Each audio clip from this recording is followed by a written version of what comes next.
The galaxy had known about Earth for over 300 years, and in all that time, not a single species had dared to make contact with the planet or its inhabitants. Ambassador Kethril stood before the massive display screen in the Coalition High Chamber, his thin bioluminescent body flickering with pale blue light as fear coursed through him. The screen showed a spinning blue and green world covered in swirling white clouds, and every diplomat in the chamber felt their equivalent of a shiver run through them. "You cannot be serious," whispered Delegate Vormesh, a tall insectoid being with compound eyes that reflected the image of Earth like 1,000 tiny mirrors. "That world is classified as a Category 12 Death World, the most dangerous classification we have." Kethril's glow dimmed as he turned to face the assembled representatives of 47 species. "I am completely serious, and I know exactly what Earth is," he said in his soft, melodic voice. "I have read every report, every survey, every warning that our scientists have compiled over the centuries." The chamber fell silent as he continued. "Earth has a gravity that would crush most of us within hours. Its atmosphere is filled with a corrosive gas called oxygen that our ancestors considered poison. The planet experiences violent storms, earthquakes, volcanic eruptions, and temperature extremes that would kill any of us instantly. And the creatures that live there have evolved to survive all of this." He paused and let his words sink in. "The dominant species calls themselves humans, and they are perhaps the most terrifying beings our scouts have ever observed. They are apex predators with forward-facing eyes designed to track prey. Their bodies are dense with muscle and bone that developed under crushing gravity. They can run for hours without stopping, a hunting technique that no other known species uses. They heal from wounds that would kill us, and they feel pain, but continue fighting anyway." Delegate Vormesh made a clicking sound of distress. "Then why would we ever contact them? They sound like monsters." "Because the Vethkai Dominion is coming," Kethril answered, and his glow turned a deep shade of red that signified grief. "And the Dominion is worse." Everyone in the chamber knew the name. The Vethkai Dominion was an empire of insectoid slavers who had been conquering the Outer Rim territories for the past 50 years. They showed no mercy and no remorse. They arrived at peaceful worlds, demanded surrender, and then took every living being as slaves to work in their high factories until they died. "We have tried everything," Kethril continued. "We have sent diplomats, and they were eaten. We have sent fleets, and they were destroyed. We have begged for mercy, and they laughed at us. The Dominion has never lost a war, because no one in the Coalition knows how to fight." He walked to the center of the chamber, his frail body casting strange shadows from his own inner light. "But the humans know how to fight. They have been fighting since the moment they evolved. They fight each other, they fight their environment, they fight death itself, and sometimes win. Our observers have watched them for centuries, and do you know what they found?" No one answered. They found that humans do not just fight for themselves. They form bonds with other creatures, even with other species. They protect the weak and care for the sick. They have a concept they call compassion that drives them to help strangers they have never met. And when someone they care about is threatened, they become more dangerous than any predator in the known galaxy. Grand Arbiter Yulvani, the ancient leader of the Coalition, finally spoke. Her voice was like wind through crystal chimes, beautiful, but filled with sorrow. "What you are proposing is madness, Ambassador. Even if the humans agreed to help us, how do we know they would not simply conquer us themselves? We would be trading one enemy for another." Kethril shook his head slowly. "We do not know that they will help us, and we do not know what they will want in return. But I have studied these beings more than anyone else in the Coalition, and I believe I understand them." He turned to face the Grand Arbiter directly. "Humans have a strange trait that makes no logical sense. When they see suffering, especially the suffering of those weaker than themselves, something happens inside them. They become angry, but not at the ones who are suffering. They become angry at whoever caused the suffering. And that anger drives them to act. You are gambling the fate of the coalition on an emotional response from a species we have never contacted, Vormesh said. Yes, Kethril admitted, because we have no other choice. The Dominion will reach the core worlds within 2 years. After that, there will be no coalition left to save. I would rather take my chances with the Deathworlders than wait for the slavers to arrive. The vote took 3 hours, but in the end, fear of the Dominion outweighed fear of humanity. Kethril was authorized to send a single transmission to Earth, a plea for help that would change the galaxy forever. He composed the message himself, choosing each word with care. He spoke of the Dominion and their cruelty, of the billions who had already been taken, of the children separated from their parents and worked to death in factories. He described the coalition species as peaceful beings who had never learned to fight because they had never needed to, and he admitted that they were weak and afraid. And then he said the words that would echo through history. We have heard stories of your kind, stories that frighten us, but also give us hope.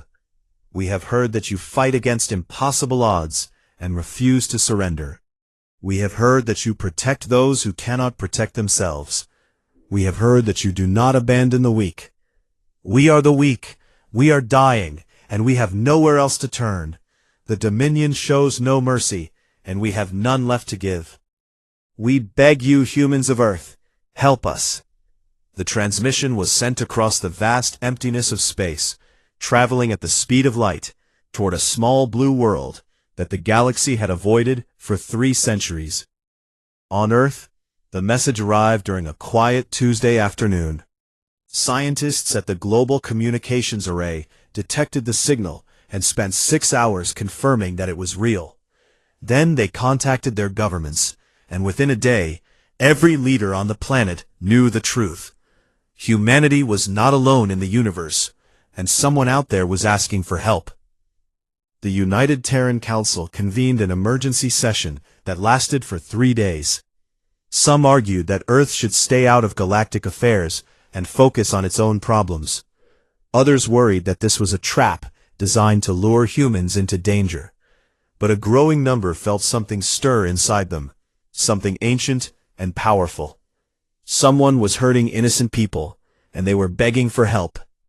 Commander Elena Vasquez watched the debates from her office at Terran Fleet Command, and she felt that stirring more strongly than most.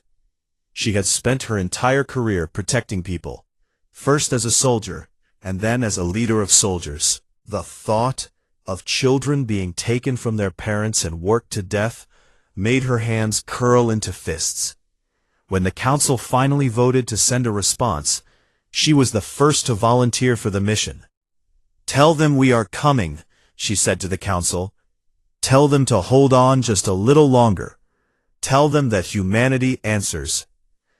And across the stars, in a chamber filled with frightened diplomats, Ambassador Kethril received a message that made his entire body glow with hope for the first time in years. The Deathworlders had heard them, and they were on their way. The first human fleet to leave the solar system consisted of 12 warships, each one carrying 500 soldiers and enough weapons to level a small moon. Commander Elena Vasquez stood on the bridge of the flagship, the TES Defiance, and watched as the stars stretched into lines around them. Jump complete, announced Lieutenant Chen from the navigation console. We have arrived at the rendezvous coordinates. Vasquez nodded and turned to face the main view screen. What she saw made her breath catch in her throat. A massive station hung in the darkness of space, surrounded by hundreds of ships of every shape and size imaginable. Some were long and elegant, like silver needles, while others were bulky and covered in strange patterns. Lights blinked in colors that human eyes could barely process, and the communication channels filled with dozens of alien languages, all speaking at once. They are hailing us, Commander, said Communications Officer Park. I am receiving translation through the linguistic protocols they sent us. Should I put it on screen? Do it, Vasquez ordered. The screen flickered, and suddenly she was looking at a being unlike anything she had ever seen. It was tall and thin, almost skeletal, with skin that glowed with soft blue light. Its eyes were large and dark, like pools of deep water, and it had no mouth that she could recognize.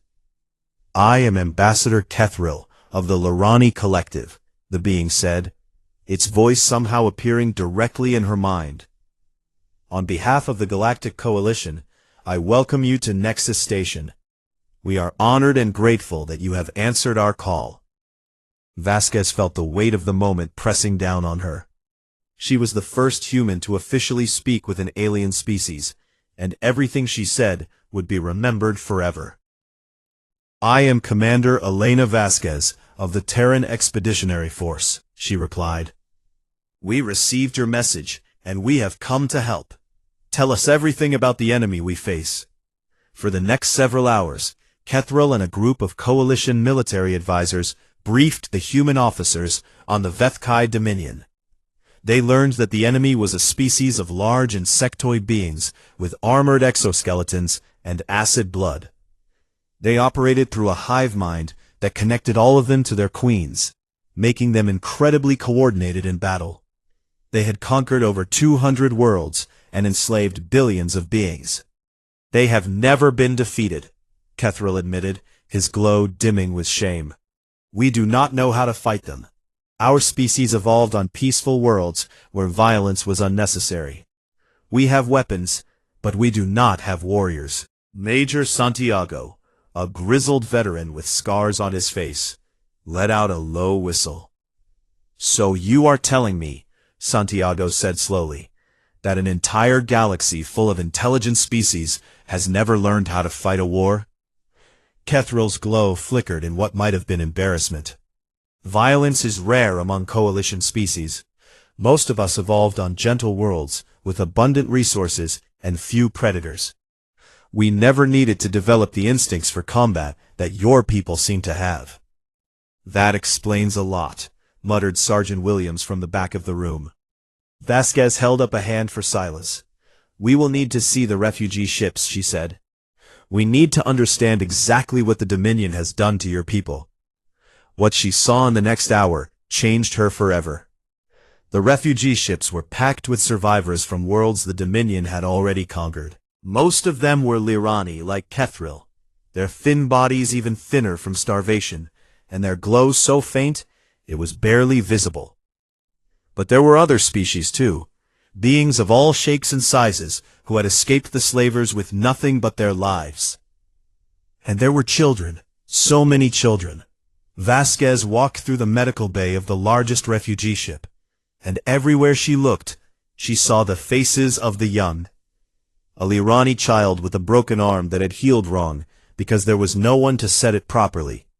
A small furry creature from a species she did not recognize, sitting alone in a corner and staring at nothing. A group of young ones huddled together for warmth, their bodies covered in scars from the factories. The Dominion separates families when they process new slaves, Kethril explained, his voice heavy with grief. Parents are sent to the heavy labor camps, and children are sent to the assembly factories. Most of them never see each other again. These little ones are the lucky ones who escaped, but they have no one left.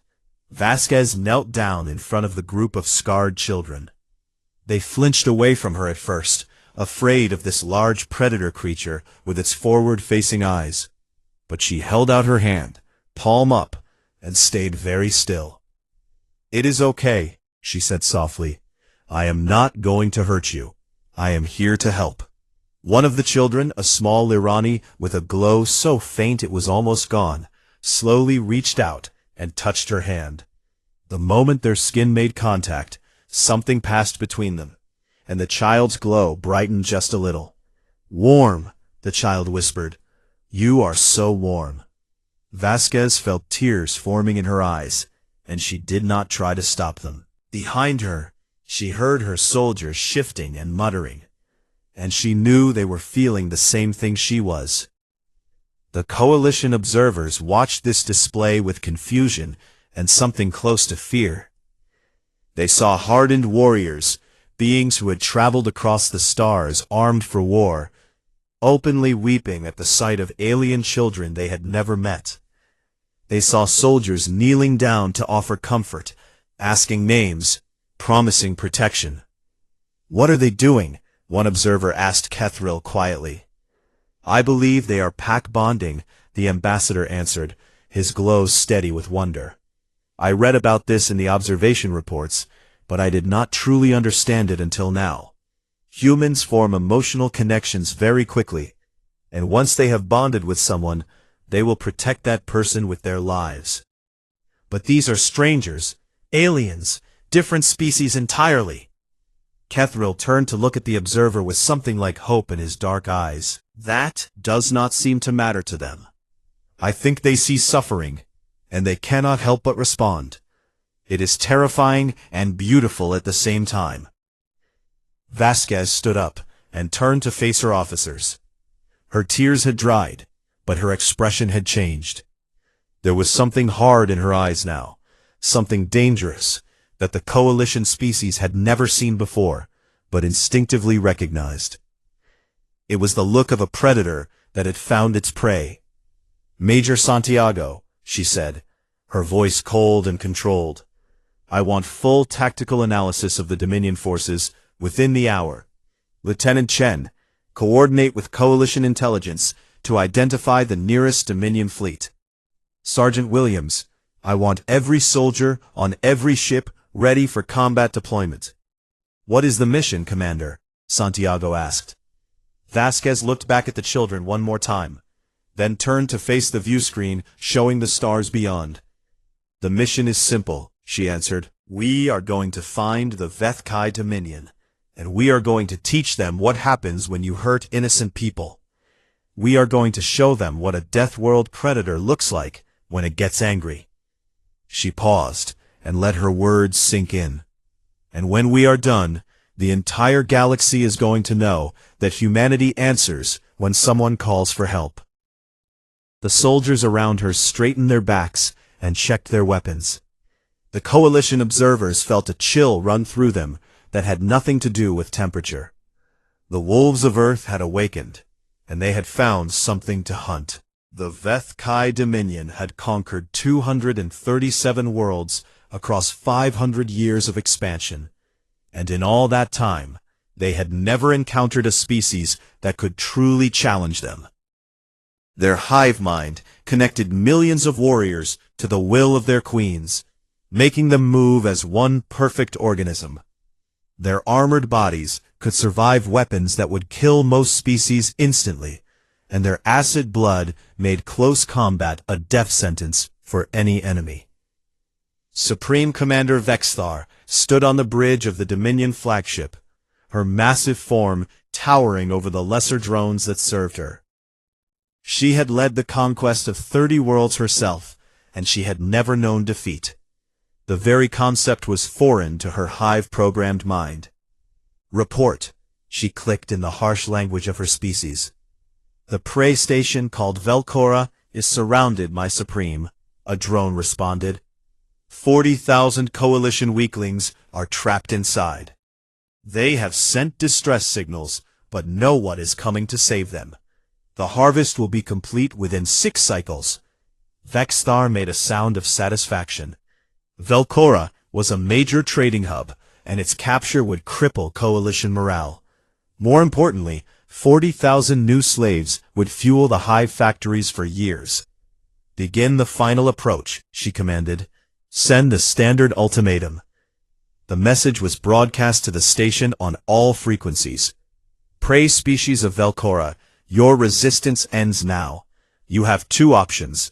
Surrender and be processed for service to the Dominion, or resist and be processed anyway after we destroy your defenses. There is no escape, and there is no help coming. The Dominion shows mercy only to those who submit." The response came quickly, but it was not what Vexthar expected. Instead of the usual begging and crying, The communication channel crackled with a new voice, one that spoke with calm confidence. "This is Commander Elena Vasquez of the Terran Expeditionary Force. You will withdraw your forces from this system immediately, or you will face the consequences." Vexstar's mandibles clicked with confusion. Her drones searched their databases, but found no record of this Terran species. A new player in the game? Perhaps some minor civilization that had not yet learned its place. "Unknown vessel, identify yourself," Vexstar demanded. "What species dares to challenge the Dominion?" "We call ourselves humans," Vasquez replied, "and we are here to inform you that your days of taking slaves are over. This station, and everyone in it, is now under our protection." The Supreme Commander felt something she had not experienced in decades. Amusement. This tiny fleet of 12 ships thought it could challenge her armada of 200? These humans clearly did not understand the power of the Dominion. "Foolish prey," she hissed. "You will regret your arrogance. All ships, destroy the intruders." The Dominion fleet surged forward, confident in their overwhelming numbers. But what happened next would become legend throughout the galaxy. The human ships did not retreat or scatter like coalition vessels always did. Instead, they accelerated directly toward the enemy, weapons blazing. Missiles and energy beams tore through the darkness of space, and Dominion ships began to explode. "Impossible!" Vexstar screamed. "Their weapons are tearing through our armor. How is this possible?" The answer was simple. Humans had spent their entire history developing better ways to kill. While the coalition species had evolved on peaceful worlds, humanity had evolved on a planet that was constantly trying to murder them. They had invented weapons to hunt animals, then weapons to fight each other, then weapons to fight nations. Every generation had improved upon the designs of the last, until human military technology had become the most efficient killing force their world had ever seen. And now that technology was being used against the Dominion. But the space battle was only the beginning. As the Dominion fleet reeled from the unexpected assault, human dropships launched from the Terran vessels and headed straight for the enemy flagship. Vexstar watched the tactical display with growing disbelief. They are attempting to board us? Do they not know that close combat is suicide against the Dominion? Our acid blood alone will kill them. The first Marines breached the hull of the flagship, wearing heavy-powered exoskeletons that tripled their already impressive strength. They moved through the corridors like nightmares, their weapons cutting down Dominion warriors with terrifying efficiency. Sergeant James Okonkwo led his squad through the lower decks, heading for the engine room. Around him, the ship shook from explosions, and the air filled with the screams of dying insects and the roar of human weapons. "Contact front," one of his soldiers shouted, and suddenly they were surrounded by a swarm of Dominion drones. The fighting was brutal and close. The drones slashed with razor-sharp claws and sprayed acid blood when wounded. But the humans did not stop. They took hits that would have killed any coalition species and kept fighting. They screamed war cries that echoed through the metal corridors, and they pushed forward through the enemy like a wave of unstoppable fury. Okonkwo felt a drone's claw slash across his helmet, cracking the faceplate. Acidic atmosphere began leaking in, burning his skin and searing his lungs with every breath. Any sane being would have retreated, but Okonkwo was not fighting with sanity anymore. He was fighting with something older and more powerful, the human refusal to surrender. "Hold this position," he roared to his squad. "The civilians on that station are counting on us. We do not fall back, and we do not give up." For 11 minutes, he stood in that corridor, breathing poison and bleeding from a dozen wounds, while his squad held off wave after wave of Dominion warriors. 11 minutes that felt like 11 hours, until finally reinforcements arrived and the enemy was pushed back. When the medics found him, Okonkwo was still standing, still holding his weapon, still fighting, even though his body should have stopped working long ago. How? The coalition observer who accompanied the medical team whispered, "How is he still alive?" The human medic looked up with blood on his hands and exhaustion in his eyes. "Because he decided not to die," he said simply. "That is what we do." On the bridge of the flagship, Supreme Commander Vexthar felt something she had never experienced before: fear. Her ships were being destroyed, her warriors were being slaughtered, and these humans, these impossible creatures from their impossible world, were tearing through her forces like they were nothing. "Retreat," she finally screamed. "All ships, retreat! Fall back to the Dominion border."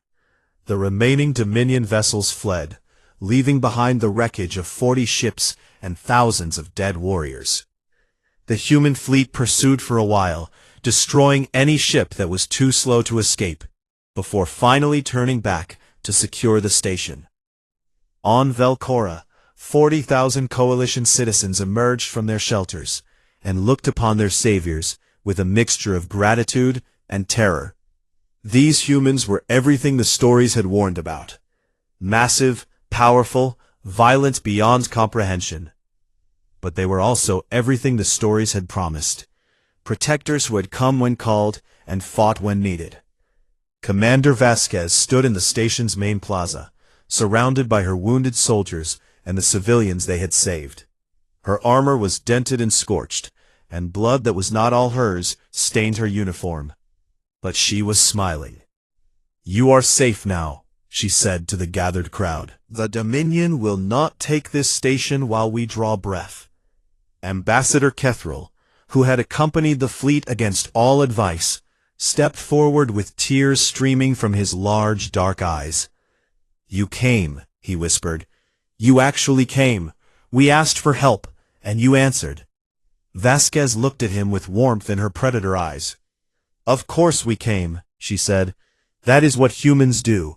We hear someone in trouble, and we help. It is who we are." Across the galaxy, the story of Velcora spread like wildfire. The Dominion had been defeated in battle for the first time in 500 years. The Deathworlders of Earth had arrived, and they were everything the legends had promised and more. The war had only just begun, but already the balance of power was shifting. The war against the Vethkai Dominion raged across 100 star systems, and with each passing month, the humans proved more terrifying and more confusing to both their enemies and their allies. The Dominion commanders could not understand human tactics. These Deathworlders did not fight like any species they had ever encountered. They used deception, pretending to retreat before ambushing their pursuers. They launched raids deep behind enemy lines, destroying supply ships and communication relays. They spread propaganda through Dominion space, broadcasting messages to the lower caste workers that questioned the authority of the queens. "They are trying to break our hive mind," Supreme Commander Vexthar reported to the Dominion Council.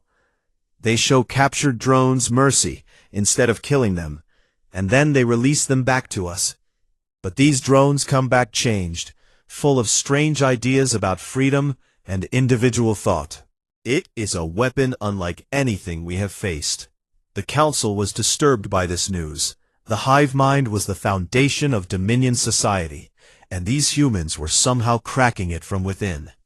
But the coalition was equally confused by human behavior, though for very different reasons. Ambassador Kethril observed the human forces whenever he could, trying to understand these strange beings who had become the saviors of his people. He watched them grieve when one of their own died, holding ceremonies where they spoke of the fallen with love and sorrow. He watched them celebrate small victories with laughter and song, as if joy could exist alongside war. And he watched them show compassion to enemies who had shown none to them. "I do not understand," he said to Commander Vasquez one evening. "The Dominion has killed thousands of your soldiers. They have committed atrocities against countless innocent beings. Why do you show mercy to captured Dominion warriors instead of executing them?" Vasquez considered the question carefully before answering. Because killing prisoners would make us into something we do not want to be, she said. We fight to protect the innocent, not to become monsters ourselves. If we lose our humanity in the process of winning this war, then the victory means nothing. But they would not show you the same mercy. No, they would not, Vasquez agreed, and that is exactly why we must be different from them. We show mercy because it is right, not because we expect it in return. And sometimes, mercy is the most powerful weapon of all. Kethril did not fully understand, but he accepted her words. These humans had a philosophy of war that was beyond his comprehension, but it seemed to be working. As the months passed, the Dominion found itself losing ground on every front. Human tactics were too unpredictable. Human soldiers too relentless. Human technology too advanced. For the first time in 500 years, the empire that had never known defeat was facing the very real possibility of destruction. But victory came at a terrible price. The colony of New Helsinki was a joint settlement where humans and Lorani had built a community together, working side by side to create something beautiful in the midst of war. 300 human volunteers had chosen to live there, teaching the Lorani about Earth culture while learning about the gentle ways of their new friends. When the Dominion fleet arrived, the human warships were 3 hours away. Please, the colony's governor begged over the communication channel. We have 12,000 civilians here. Give us time to evacuate. The Dominion commander's response was cold and final. You have allied yourself with the Deathworlders. The price of that choice is death. The orbital bombardment began, and it did not stop until nothing remained but ash and melted stone. When Commander Vasquez arrived with her fleet, it was already too late.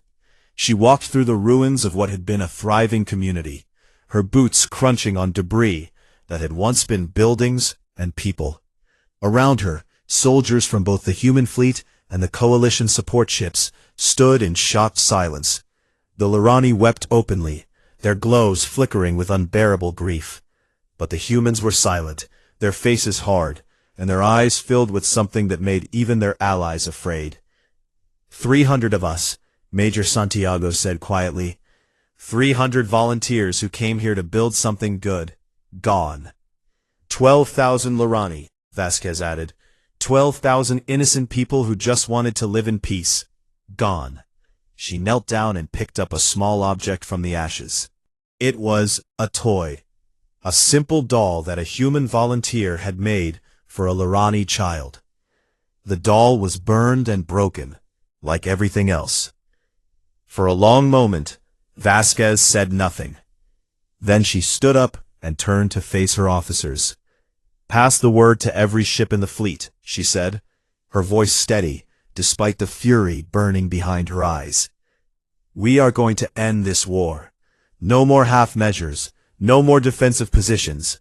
We take the fight to them, and we do not stop until the Dominion no longer exists. The coalition observers shifted nervously. This was what they had feared, that the humans would lose control and become as bad as the enemy. But what happened next surprised them. But we do not become them, Vasquez continued. We do not bomb their colonies. We do not murder their civilians. We take down their military. We destroy their ability to make war, and we free every slave they have ever taken. We end the Dominion, but we do it the right way. 1 week later, a Dominion diplomatic vessel arrived under flag of truce. The ship carried the Supreme Regent herself, the highest authority in the entire empire. No regent had ever lowered herself to negotiate with prey species before. But these were desperate times. Vasquez agreed to meet with her on neutral ground, aboard Nexus Station, where this journey had begun. The Supreme Regent was massive, easily 3 times the size of a human, with an exoskeleton covered in gold and precious gems that marked her status. She looked down at Vasquez with compound eyes that held nothing but contempt.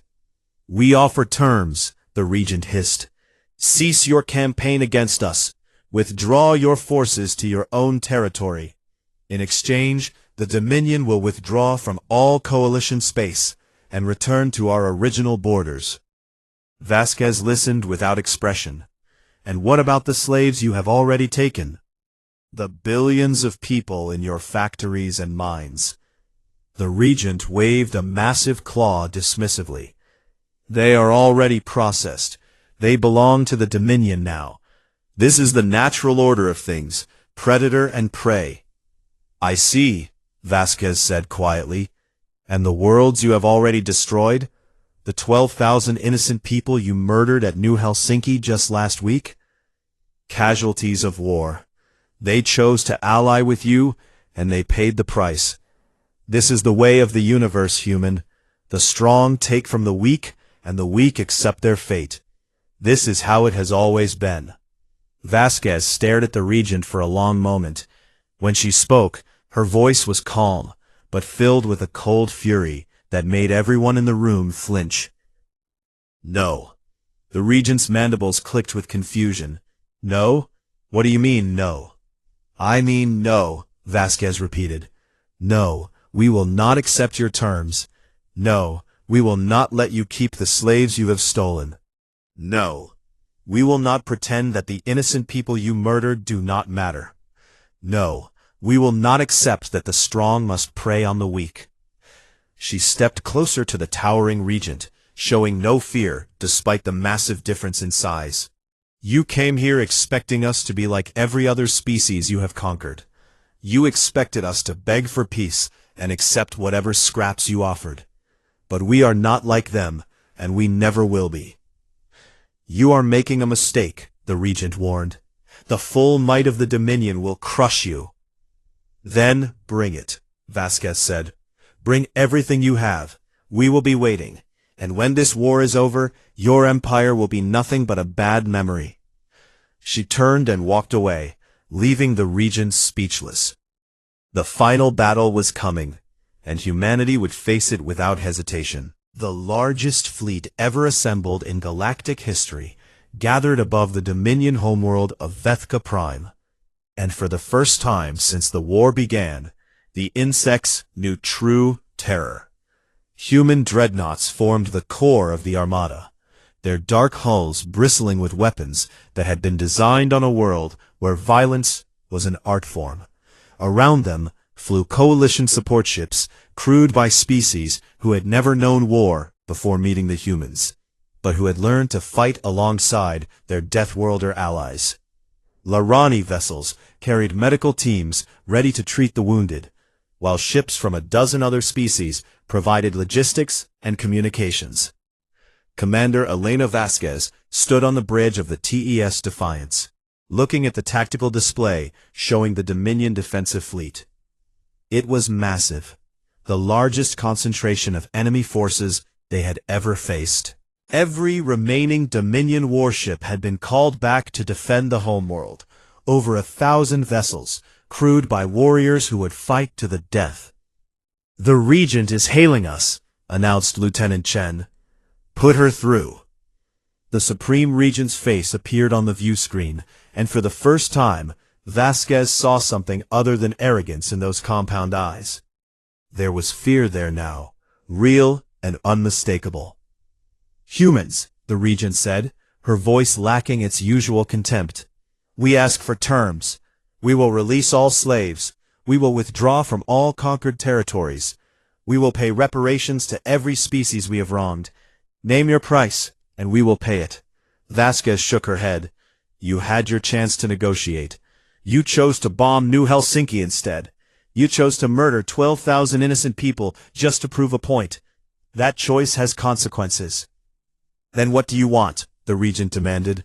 "Total surrender? We will give it. Just spare our world. Spare our children." "Your children?"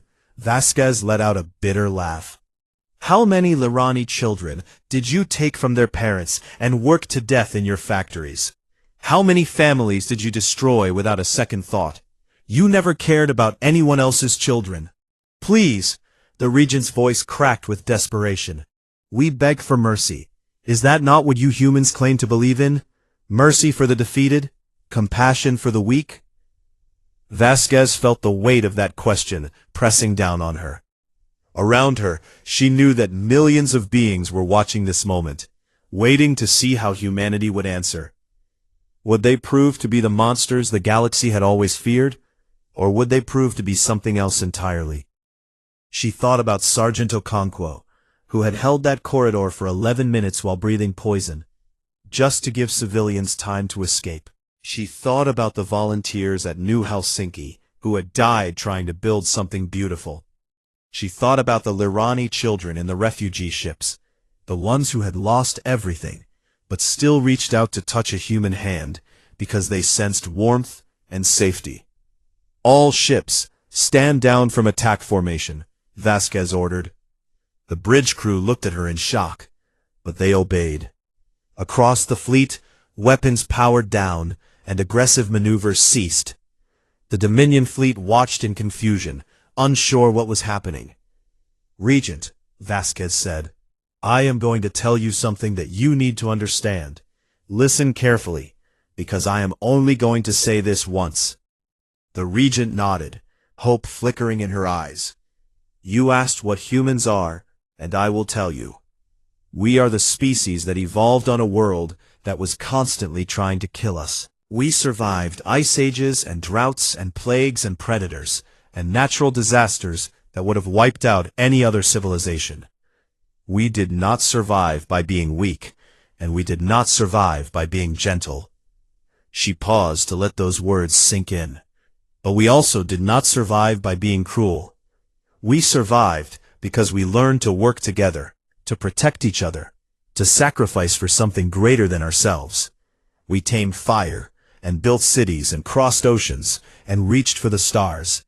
Not because we were the strongest, or the fastest, or the most ruthless, but because we refused to give up, and we refused to abandon each other. When your empire was conquering the galaxy, we were fighting our own wars on Earth. Terrible wars that killed millions of our own people. We know what happens when power goes unchecked, and when cruelty becomes normal. We have seen the worst of what our species can do.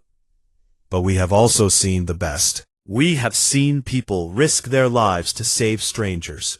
We have seen enemies become friends. We have seen hatred transform into understanding. We learned that the cycle of violence only ends when someone has the courage to break it." She stepped closer to the view screen, her eyes locked with the Regent's. "So here is our answer to your plea for mercy. We will not exterminate your species. We will not glass your world. We will not enslave your children, or work them to death in factories like you did to others. Your fleet will surrender.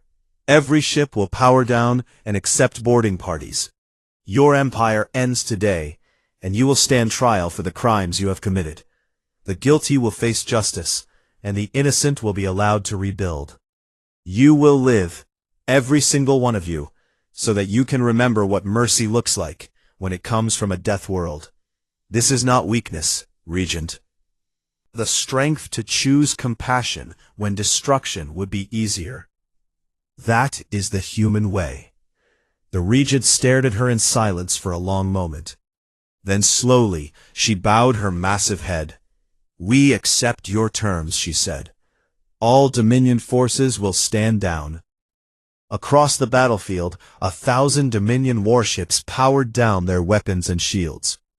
The war that had raged for over a year was ending, not with a final apocalyptic battle, but with an act of mercy that would echo through history. Ambassador Kethrill watched from his position aboard a coalition observation ship, tears streaming down his face. He had hoped that the humans would be saviors, but he had never imagined they could be this. "They could have destroyed them," he whispered.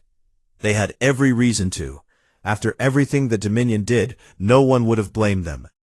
"But they did not," said Delegate Vormesh, standing beside him. "They chose mercy, even when vengeance would have been justified. I do not think I will ever understand these humans." "I think I am beginning to," Kethrill said softly. "They are not just warriors, they are protectors. They fight not because they enjoy violence, but because they cannot stand to see others suffer. And when the fighting is done, they would rather heal than destroy. The aftermath of the war would take years to sort out. Billions of slaves were freed from Dominion factories and returned to their homeworlds. War criminals were tried and punished, but the common citizens of the Dominion were allowed to continue their lives in peace. Human advisors worked with former enemies to build a new society based on cooperation instead of conquest.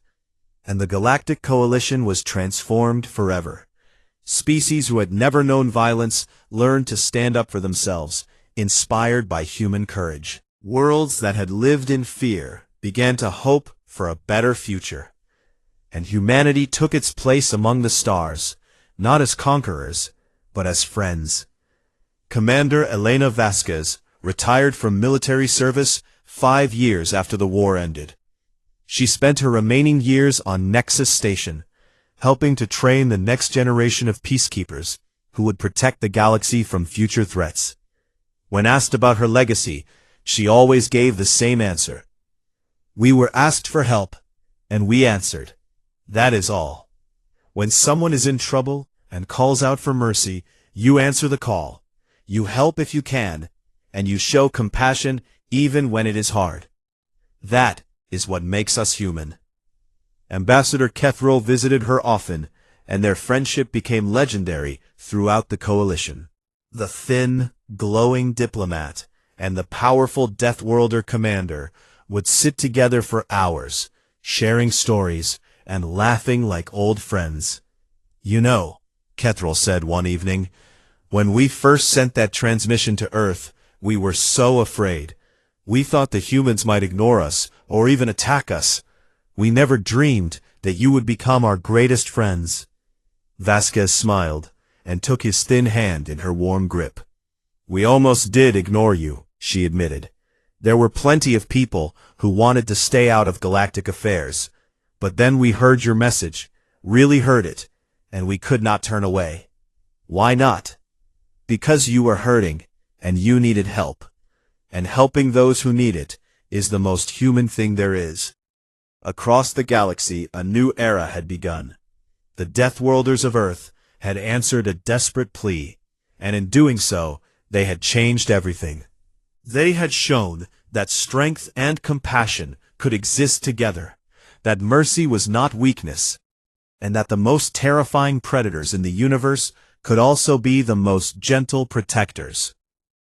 And in the records of the Galactic Coalition, the humans would forever be remembered not as the monsters they could have been, but as the heroes they chose to be. The ones who answered when the galaxy begged for mercy.